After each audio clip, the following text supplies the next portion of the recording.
দরকার, এটা তারা চায় না। তার মানে বোঝা যায় এদের ঈমান মুখে মুখে, বাস্তবে অন্তরে এদের ঈমান নয়। অন্তরে যদি ঈমান থাকতো এরা কোরআনী শাসনের বিরোধিতা করতে পারতো না। অন্তরে যদি ঈমান থাকতো এরা ইসলামী শাসন ব্যবস্থার বিরোধিতা করতে পারতো। আজকে লজ্জা করা উচিত, লজ্জা করা উচিত। আজকে আমরা কি বলি আর আপনারা কি বলেন? কথা তো এক, কথা তো এক। আপনি বুকে হাত দিয়ে বলেন, আমরা সারা জীবনে একটাই কথা বলেছি, আস-সারিকু ওয়াস-সারিকাতু, চোর চুরি করলে চোরের হাত কেটে দাও। আজ-জানিয়াতু ওয়াজ-জানি, যদি ধর্ষক ধরা খায় বুক পর্যন্ত মাটিতে পুঁতে পাবলিকে পাথরের আঘাতে মাথার খনি উল্টায় দিয়ে বিদায় করে দেবে। এটা কোরআনের আইন। এই তাফসীর আমরা সারা জীবন করে আসলাম। আরে এখন আপনাদের আইন মিলে গেল।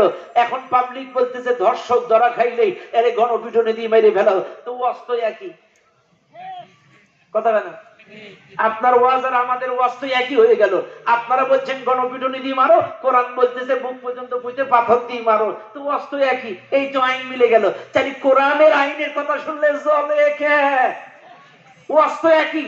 তোমরা গণপিটুনি দিয়ে মারছো, কোরআন বলছে পাথর দিয়ে মারো। তো ওয়াজ তো একই, এটাও গণমায় ওটাও গণমায়। তো ওয়াজ তো ফেটে গেল।